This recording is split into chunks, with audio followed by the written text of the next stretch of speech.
The Dead Island games were, frankly speaking, disappointing failures. They had a great idea being open-world zombie-killing RPGs with a focus on first-person melee combat, but failed at pretty much every other element of that. While the games floundered and went nowhere, somewhere someone must have been paying attention, because in a rare occurrence in the gaming industry, we got to see what happens when a great idea is implemented into a great game. And that game is Dying Light, not only a complete realization of what Dead Island tried and failed to do, but also one of the best zombie games just ever released. Wish me luck, kid. Good luck, brother. You're going to need it.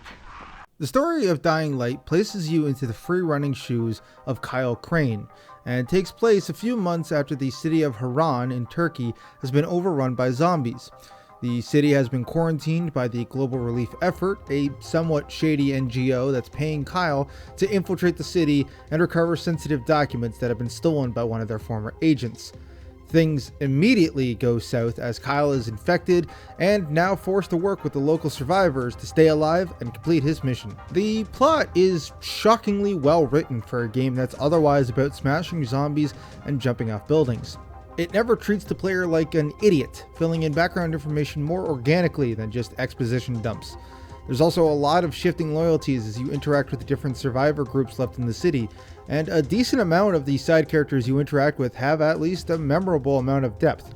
It's hardly Shakespeare, but it does a decent job of balancing when it needs to be emotionally investing and when the game can just be wacky zombie killing action. Okay, Kareem, I got Gersel's money. Fucking hate myself now, but I got the money. The self-hatred fades eventually. Speaking of wacky zombie killing action, let's discuss the gameplay, because this is where Dying Light absolutely trumps the Dead Island games. First and foremost, the combat is much better here, with a lot of weight and impact to every hit or slash. There's also a good level of tactical involvement with combat now, especially early on. The city is completely overrun, and you'll never be able to thin the horde, so it becomes absolutely necessary to pick your battles carefully. Getting bogged down in a fight can quickly tire you out, and it's often a better idea to hit and run, only getting absolutely stuck in when there's no other choice. Of course, in Dying Light, the running is often the best part, thanks to the new parkour system. First-person parkour is something that's still not the best idea in gaming, since it lacks a lot of what real parkour needs, like spatial awareness or proper depth perception. But Dying Light is at least one of the better examples of this.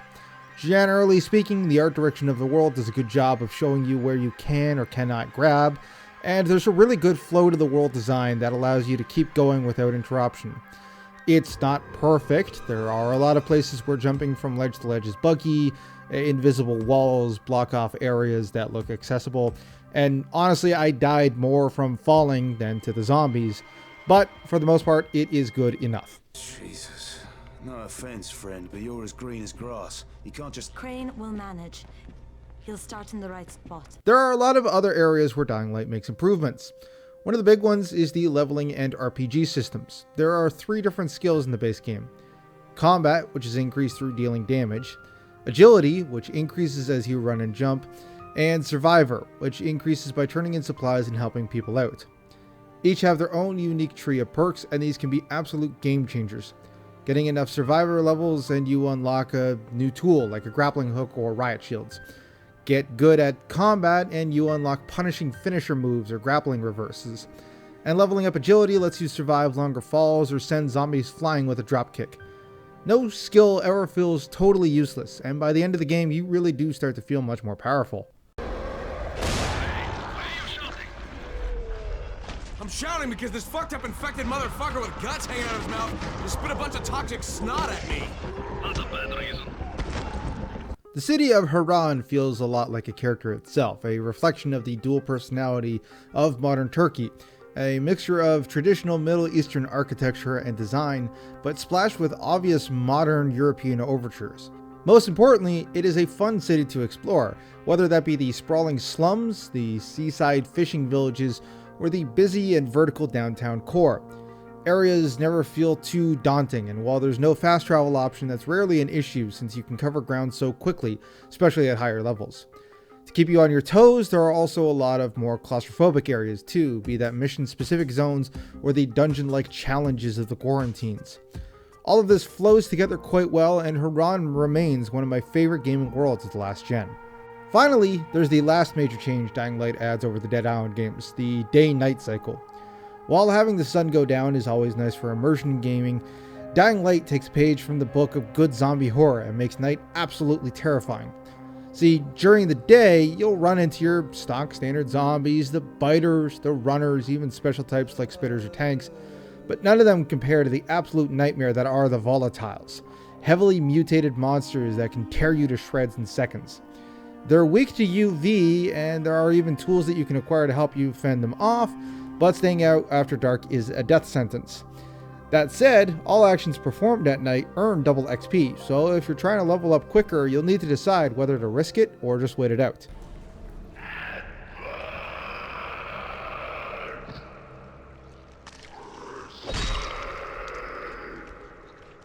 Holy fuck. If the base game, with its lengthy campaign and seemingly never-ending supply of updates weren't enough, then Dying Light does have more content in the form of the following: an honest-to-God actual old-school expansion pack adding a new map with about 15 to 20 hours of new gameplay. And it's not just more jumping around and slashing zombies. The following puts you outside the city limits and lets you go wild with a new customizable buggy complete with its own new set of perks to unlock. I can show you something that might help you out, but we'll need to get some wheels first. You want a vehicle out here? Where am I supposed to find that? I'd look around the nearest farm if I were you. And hey, be discreet about it, all right? Once again, the following puts you in control of Kyle, this time taking him into the mountains and fields just outside of Haran as he follows a lead on a mysterious cult with a cure for the zombie virus. It's suggested to play this after beating the main game story, or if you were rather following the main game. There's just a lot of callbacks to missions and characters from inside the city.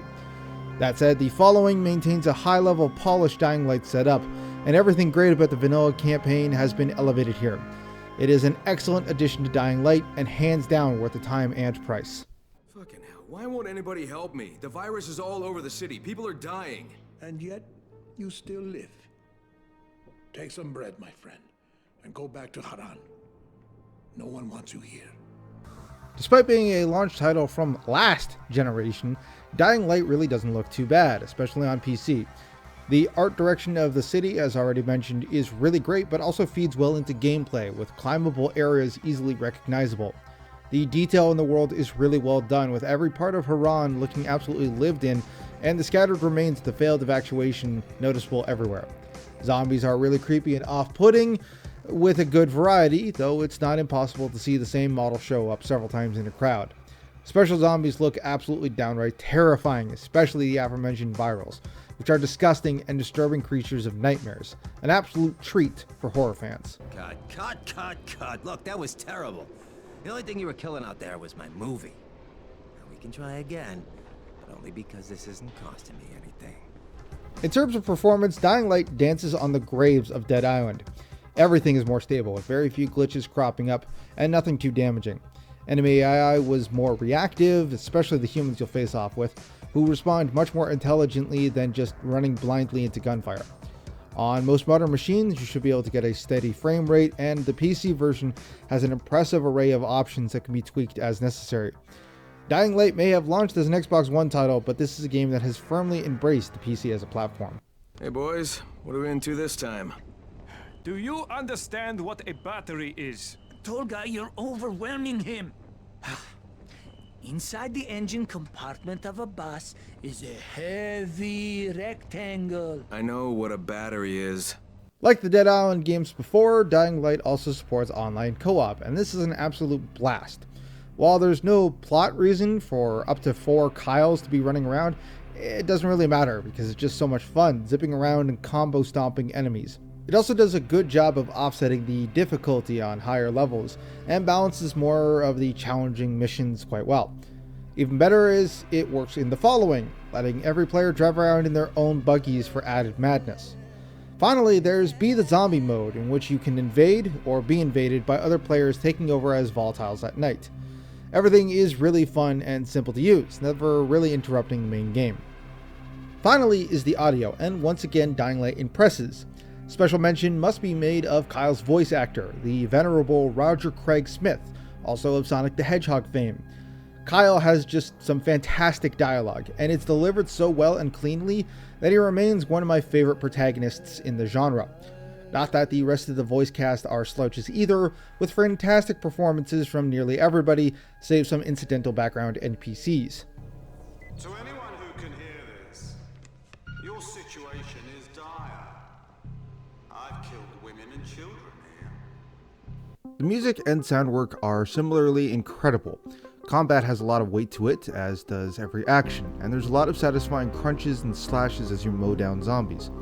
Enemies have good audio cues that are recognizable at a glance, and the ambient background noise is very atmospheric and immersive. But the soundtrack is just this awesome synth score, mixed occasionally with Middle Eastern chants and instrumentals. It sounds amazing and does an awesome job of fitting both the action and horror elements of the game.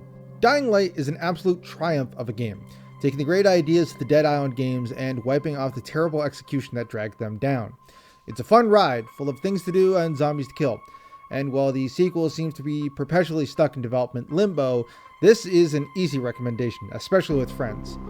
Join me next time as we leave the confines of this cold, dead planet and head into the cold, dead embrace of deep space. Farewell, Crane. And remember, if it starts to rain, go indoors.